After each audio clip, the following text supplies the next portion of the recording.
If you want to get fine enough to pop your coochie in the club for a couple dollars, you're going to have to lose some weight first, girl. What better way to do it than with this ISO CBD infused tea and this NutriBurst help you get on your way? Drop down in the description box below and click the link to buy these fine products. Now, messing around with y'all, I don't mess around and got hooked on P-Valley. I had a long day today running some family errands. It's 10:24, I just ate. And I want to sit down and watch episode 3, but I can't do that without reviewing episode 2. So here you go.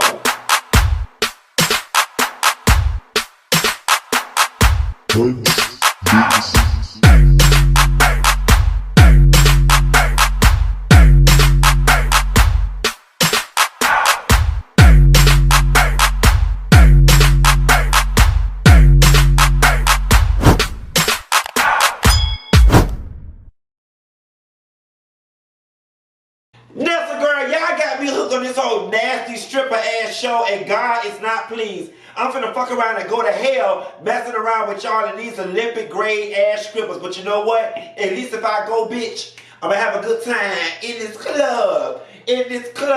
Down on Mercedes Sunday. Yes, God, I'm gonna roll my kiki to the gods. Me and Miss Kenny coming. We Uncle Clifford. We finna come and we got enough coo-cha-cha around here to save your ass from foreclosure. Yes, God, so the episode opens up with us finding out that not only do they script down in the club, honey, they will make fantasies come true. They was in there with all kind of old, nasty, role play, mulatto, mixed breed, little dick with a lot of hair on it, realness. Yes, God, Corbin, their body was everything, but their dick wasn't giving me enough. Okay? They're gonna need, they need to kill you up with them clouds or whatever the case may be. Y'all is some nasty script club people. Y'all gonna have to let me know, and this is an honest question. I'm actually gonna come out of character. Does that type of shit go on in the script club? Let me tell you something. I'm glad I was raised classy based and saved. Because I am so fascinated by a lot of this shit because I don't know nothing like it about it. I wasn't raised like that. I don't go to them type of places. My parents didn't do none of that. I come from a real classy based family. Does that type of stuff exist in a strip club where you can go pay? Now, I would imagine a sex club or a swingers club, but I'm like, do Magic City got a back room where fantasies come true? Lord, I didn't know if that was Pynk or Disneyland, whatever the case may be. It ain't enough to keep the damn lights on. Clifford out here taking out refinancing loans, but we'll work on that later. Autumn ass got caught on real quick, honey, because when the episode opened up, she had them little just for me titties out. Just for me. No lie conditioner, relaxer cream. Just for me. JUSTFRME. Them real prepubescent titties. They was real adolescent like, but she had them up there, you know, bending over and twerking, trying to see what the fuck was going on in the cloud room. None of your business, little girl. Look, girl, this real grown woman things going on right here with the real grown woman life. You girl, you went over to them cream of nature titties. Stay your little young ass over there, wait on the bus. Nevertheless, she was over there dancing, or whatever the case may be. Now, is it me, or did Fantasy Friday look like a good goddamn time? Yes, God, honey, I love everything about the pimps and the hoes. Here's what I'm not understanding. Clifford. For everything, listen, when you went down to Florida State University and didn't get your degree in anything, they damn sure didn't teach you about economics. Because you got way too many people coming through the door for you to be $96,000 in arrears with the payments, with the mortgage, with the bank. What the fuck going, you right there? Let me tell you one thing that was right now. That he had that hair fixed up that nice, just God. Your ass done went right there and bought all them Peruvian bundles. That Peruvian will fuck you up. Especially when they put Swiss Peruvian, or when they put Bahamian Peruvian. Them bundles go for about $6,000 a bundle, and that's just for an 18-inch. You look like you had a 20-inch and with a frontal. That's where all your money going on, and that's why they finna repossess your damn club. Take that money out your head and put it in the damn bank so you can pay them damn people their money. Autumn had no ID. Uncle Clifford asked her for ID. She said, I'm going to get it for you next week. He said, bitch, you better get it or your ass won't dance no more. And they said she been in this long. She still changing in the stall. And then she took the little mini bottle out of her pocketbook, and her little pink gun, and she drank it. I had a question at this point, and then I answered my own question. My question was, did I order have an alcoholic problem, or was she cheap and just didn't want to cash out the bartender, so she said she gonna bring her own liquor? And then I realized, as bad as she be drinking that vodka down to that old dirty ass mattress she's sleeping on, she got an alcoholic problem. But if you would have been through the things that she been through, you would have one too. So I'm not judging her. I'm not judging her at all. Clifford and Suge Knight over there cashing checks. Then Suge Knight over the refrigerator. Girl, they had enough oxycodone in there to put Walgreens out of business. Drug dealer people. Drug dealer people. Is that how you, when they say pushing to the limit and pushing weight and moving bricks, is that what y'all moving? Like, girl, he had this shit in the wrapper. Y'all must have robbed the Sam's Club truck for all that oxycodone that was in there. And girl, what that's hitting for? Because quiet as it's kept, he would have had to break me off 10% a day for the street value of that shit. Got it in my refrigerator. Okay, we couldn't even put the laundered money in there or the stashed up money through there because shit was in there full, looking like Insure. Looking like he just had 24 cases of Insure that was oxycodone. But I'm going to tell you what I loved about it. That was another humanizing moment, because we always look at the strip club as a place of employment for the females, never not paying any account to what it is for the men. And Suge Knight said, I need you to get this together because all I know is I'm a nigga with 2 strikes. Basically saying, where am I going to go? He got 2 charges. He said, a nigga with 2 charges can't go nowhere.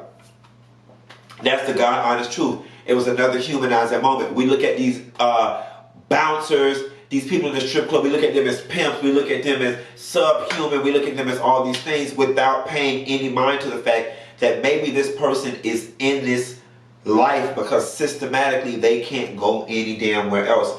Suge Knight, I was like, I see you, brother, and I sympathize with your inability to vote. And a voteless people is a hopeless people. Clifford goes to the car just stressed out because Suge Knight just put all that stress on him. And Suge Knight had gave him that envelope that said he was $96,000 in arrears. He gets in that car, and that's when he reveals he's 96. I was like, damn, bitch. You need, first of all, coming up with Hurricane Harvey, your ass need to either call FEMA or you need to call Trump and get some of this PPE loan or some of this SBA money, because bitch, I don't know where you finna go get that much money. And then Lil Murder crept up from behind. Let me tell y'all something. I'm ashamed to even say this because it wasn't designed to be this way, but that scene had me wet and hot all between my legs and in my butt. It sure did. Just the way he was talking to it's big. You couldn't handle it. You'd be squirming. I tried to give you the D. I was like, oh God, oh God. I was like, oh God. And then, you know, they was just talking and they was having these flashbacks of what he did and did not do. And I'm just all confused and I'm just, whoo, bitch, I ain't even got no insurance in my refrigerator, but I damn sure got up and looked for one. Yes, God, and I said, I need some nutrients and some vitamins because this exchange right here is giving me more than I can feel, more than I can bear, and more than I was ready for. I was ready to give it up, turn it loose. But it was sexy as hell. See, that's what I need. I'm like a Dina Howard. I need a roughneck nigga that can satisfy me, just for me. Talk to me bad, but don't fuck up my credit, okay? Talk to me bad, but don't make that bad. That something got to be good around here. He was talking to him all rough and nasty, just the way I like. Yes, ow. Mercedes, girl, Mercedes was black and mild. Let me tell y'all something. Chuckalisa, Mississippi. We saw Mercedes running all up and down Atlanta. Yes, God, we saw her all running all up and down Joseph P. Lowry and Stanton Road over there. Y'all ain't fooling nobody, but I'm going to go ahead and let that slide. I'm going to go ahead and let that slide, Chuckalisa, because I like her. The pastor came in there when Mama Patrice was in there typing on the computer. They told her, oh, half singing ass that she was up for her solo. She was getting ready to come out there and do it. And the pastor came by in there like Erykah Badu. I want somebody to walk up behind me and kiss me on my neck and breathe down my back. I cracked right there, but that's all right, bitch. It's 10:30 at night. Let it ride. The pastor around there made the mama moist in between her legs and in her butt, trying to call her for more Mercedes money. And I'm like, oh my God, this mama is a whore and she saved and a mess at the same damn time. No, God, Miss Patrice, what you not finna do is, at the promise of being a pimp and swindling more people in the pulpit, swindle your daughter for her money, and this pastor is flirting with you, getting them, I ain't gonna age shame the lady. You need to leave the pastor alone. You know, you being hot in the tail is about got you being super saved now. Nevertheless, you know, I just didn't like it. Everybody is corrupt. The pastor corrupt. Quiet as it's kept, I wouldn't be surprised if the pastor be having his ass down there to the Pynk. So the photographer, we now find out, works for the casino people at this point. I'm 2 episodes in. And he starts swiping the pictures he needs for the casino project, disregarding the ones he doesn't. Then he comes across Autumn's photo and puts that in his saved gallery. Yes, God, that's supposed to set us up for the future love story. The photographer goes to the white boy's house, and he out there with that cotton. He said, you can pick some if you like. Where? What this cracker said? Where? You can pick some if you... That wasn't your cue to repeat it. You see how white people could be nice nasty? Because then he came behind and was like, you don't know, everybody who comes by here on a tourist stop, they like you know, you knew what you meant when you said that. You was trying to put that boy in his place despite the fact that you need him.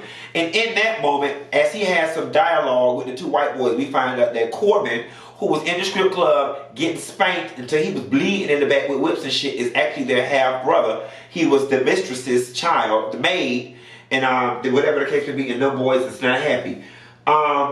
Mercedes is then out there on Stanton Road, get off on Langford Parkway, Stanton Road exit. And right when you turn, she was in that plaza right there, trying to tell the girls about cheerleading. And the girl was like, bro, we ain't finna do no roly-poly. We ain't finna do no splits on this concrete, Miss Mercedes. It's too hot. And she said, you right, because next week we'll be in this gym I just bought. I'm like, oh my God! Oh my God! Hold on. This give me a real D4LTs. This give me a real Diana from the Dancing Dolls tees. Is the Mercedes character loosely based off of Diana or semi-combined? I know Diana did porn or whatever the case may be for a brief stint. Then she went on to do what it is she did. But there was a lot of similarities in the 2 characters that made me pause for a minute. And then here's the thing, where you can't be working around people cheering and they uptight mammies. When you got a pass or you got a nightlife. Because them boys roll past and they recognize time. I was like, make that ass shake. Tell me what that thing smell like. Wanna get freaky tonight. You gotta know about BT Uncut. Tell me what that thing smell like. Wanna get kinky tonight. It was these 2 fingers for me. Won't you tell me what that thing smell like? Get on YouTube right now, get up this video and just Google, tell me what that thing smell like. Then drop that in the comments and let me know what kind of fun and kiki gaga you have with that. That and then Nelly, because it must be your ass because it's not your face. I need a tip drill. I need a tip drill. Shouts out to everybody who was in college in the early 2000s. I was at Florida State University 2001 to 2005. And baby, we swore by Cedar's World, BET Uncut. And tell me what that thing smell. Bitch, I was not trying to worry about what that thing smelled like because I was in close proximity with a lot of y'all. And I'm going to tell you what it smelled like walking across campus. Fish. Fish don't burn in the kitchen. Let me tell you what else it smelled like. Mayonnaise. Okay? Y'all gonna get real mad with that. I don't give a fuck. Get off my page if you don't like it. I said it. Fish don't burn in the kitchen. And beans don't burn on the grill. Bitch. Fish. And mayonnaise. Okay? And bitch, if you had an infection, it might have smelled like Thousand Island. It had a little sweet skunk to it. Nevertheless, I'm gonna move right on. Autumn was in there using the computer down to the wash house with the Spanish ladies. Okay, so in the scene when she ended up kissing the photographer, she tell him where to hide his money in the shell company in Delaware. I'm confused as to who the fuck this bitch is. Is she Carmen Sandiego? Because she was transferring $7,000, $9,000, and I wasn't sure if she was boosting and doing fraud or if she was putting up money. I'm sure y'all will drop that in the comments and let me know. So they get down to the car wash. Yes, God, baby, y'all was not ready for Clifford and all this body, just gazy dukes everywhere, thighs all up in the place. Hair done, nails done, everything done. Then the mayor pull up Isaiah Washington. I'm gonna tell you something, I don't like that motherfucker. I just don't like him. Like, he always plays, I mean, not personally, like, he always does a very good job of playing a villain. And he played the hell out of that villainous mayor role. Autumn and Mercedes are in the car because him and Clifford have a contentious back and forth about what's going on. And I couldn't quite put my hands on it, like, how you thug, but you don't like liquor sale, or but you don't like strippers and titties, but you got gold teeth, but you want to take pictures with his constituency, but you know what, it was just a lot going on right there. I'm not quite understanding what the mayor's deal is, but him and Clifford are not fans of one another, and he wanted a car wash. So Mercedes and Autumn got in there. Autumn made Mercedes' ass get out and walk across the hot asphalt to get some more leather shit, and then they started washing the car. Baby, I don't know why they did that, and this is why therapy is real. Mama had a whole nasty PTSD moment, accused Mercedes of locking her ass in the car, got over that man's sunroof while that water hose was going to have that water and shit all in his car. Now, we already know he got that Escalade from the buy here, pay here place. It was already used, needed an alignment, and had 3 working tires when he bought it. 2 of the buttons was missing, and the leather was cracked on the passenger side. Now, you don't fuck around and got water in this man's computer panel. You don't really fucked up the thing. Clifford already ain't got no goddamn money, and when this man got to get his car fixed, now he gonna send the invoice to the Pynk, and Clifford gonna take it out your pay. Crazy heifer. Autumn jump out the damn car, accused Mercedes of locking her in, and they tell her, girl, the child lock was on. Not only was it on the car, but it was on your brain, girl. It's a car. Who get locked in a car and they grown with 600 people in the parking lot? Girl, was you ever really in any true danger? That's when they found out that bitch was crazy, but they thought she was on pills. Nah, I just threw that part in there. I thought the bitch was on pills. Nevertheless, Mercedes going to take her home. When Mercedes going to take her home, she wanted to go upstairs. She didn't want to let nobody in because her house was nasty. Anybody who watched Juanita Bottom, No More Sheets, because your house was nasty. N-A-S-S-Y, her house was nasty. She didn't want to let Mercedes in. Mercedes tried to look in there and see what the fuck was going on, but then came back to the strip club and read that bitch. My bitch walking around here all house to ditty and YSL and shit, ain't even have no curtains. Get some Venetians, ho. And then we hear, I'm playing at my phone while Mercedes talking shit. Clifford and the cook are fussing. I hear this voice that I recognize. I look up. The cook is my friend Bear from Atlanta. Shouts out to Bear who played the cook. I know Bear from the club. Bear played the cook, fussing with Clifford about not getting the raise, taking his pops and stuff. Bear, you did the fuck out of that 30-second role, friend. I see you. You better get your damn sad card, friend. Yes, God. Go in and let half. He was the cook that quit. So Clifford and Suge Knight go in the kitchen and Love Murder coming down. I said, all right, he tells Clifford he got some new music. Clifford was like, I don't want to hear this shit. I had to hang there. Well, I hope I just eat COVID, because I didn't wash my hands after I walked the dogs. Your mama nasty bitch. He came in there, Clifford was like, I don't want to hear this. And so Lil Murder was telling him, see, this why your shit fucked up right now. You ain't got no hookah, you ain't got this, you need to do some weed infused wings or whatever the case may be. And Clifford was like, well, wait a minute, since you know everything, show me how to do it, young blood. Lil Murder got in there and cooked the shit up out of them weed infused wings. Strip club people, is that what they doing? How much them wings cost? Cause I'm not paying no more than $7 for a fucking 5 pieces of some fries, and that better come with a canned soda. Because I know the lady in the back that be cooking the chicken, she be a third-party vendor. She don't be working for the club. They be Miss Thelma from the church, who once was lost, but now she found, but she still got one foot in the streets. She know how to save your soul and bless some chicken at the same damn time. And that be her money. And she only takes $6, $7 for a 5-piece. So I'm not trying to pay $20 for no wings because they got put weed in them and I didn't even ask y'all for that. But nevertheless, it worked out because the people liked it. So we get back down to the small room and we find out Corbin in there talking to the photographer.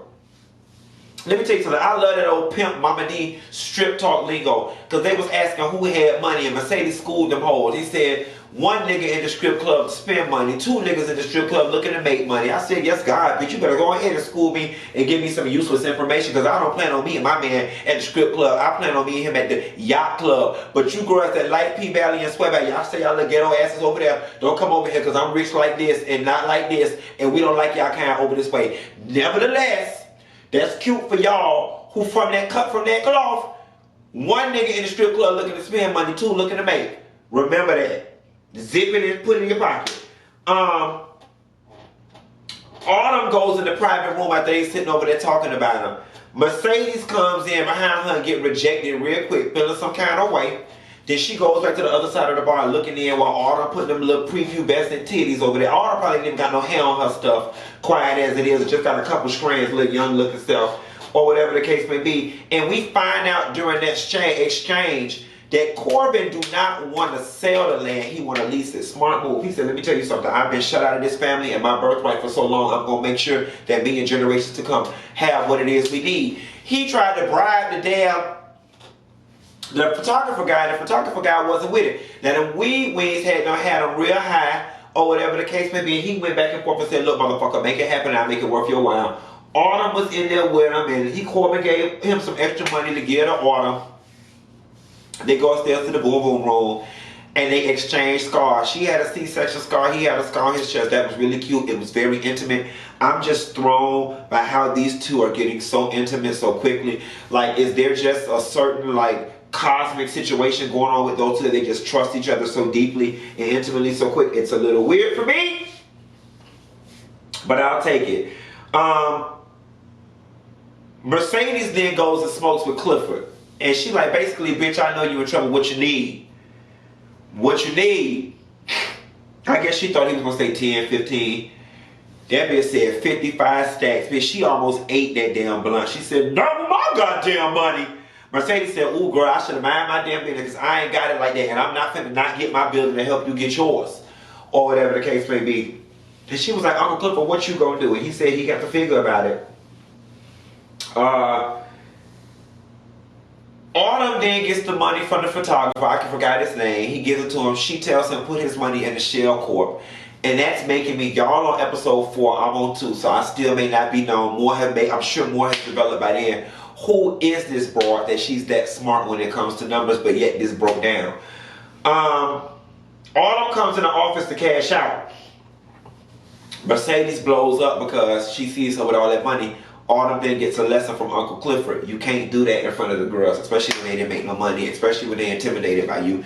She was like, oh, okay. So then she goes on to share with him about them trying to build a casino on the property, and Uncle Clifford basically leverages the fact that she gave him a fake ID in order to make her try to get some information from the photographer. It was like, babe, you gonna get the information I need, or I'm gonna report your damn ass, or not continue to let you work here. That was real cute. Mercedes need to fall back though, because that girl didn't deserve all that rah she was trying to give her. Ooh, my throat hurt. I gotta get off the line. And it's late. Autumn calls Andre. No. Mercedes get home and her mama on the front porch talking about she need more money. Here's what's funny. Mercedes' mama was coming to get more money from her because the pastor asked her to.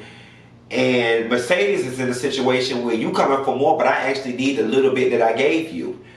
And the mama was looking all baffled because she was like, shit, you want your shit in a week and I don't came for more. Oh shit, what am I gonna do? And I imagine she did something real conniving and trifling. Autumn calls Andre and they begin to have phone sex. That was real erotic. And P-Valley, y'all ain't left no stone unturned because Andre gets naked. Y'all showed his dingling, it was cute or whatever, and y'all actually like propped out him coming on his chest. Like, I actually was content with the illusion of him nutting on his chest as we guys do, but y'all really went and got like some Elmer's glue and water and starch and mixed it together in a ketchup squeeze from the catering station bottle and squeezed that shit on his chest. I said, yes, God, for artistic integrity. Yes, God, commit. Fully committed. Yes, God, I'm here for the kingdom. That was cute. And then Clifford gets in his car in the closing scene, opens his visor, and a bunch of love murder CDs fall out. You know, there's just something, you know, just real funny and nice about expecting surprises in your car. Now, the surprise may be, bitch, you about to lose your life. But every time you get in your car, now, then again, that'd mess me up if every time I got to get in my car, I got to worry about if somebody was in this bitch. Nevertheless, P-Valley, y'all, I got through this review so I can go look at episode number 3. That's all I got. I ain't got no more. Be sure to like and subscribe. I'll call y'all bitches later. Bye.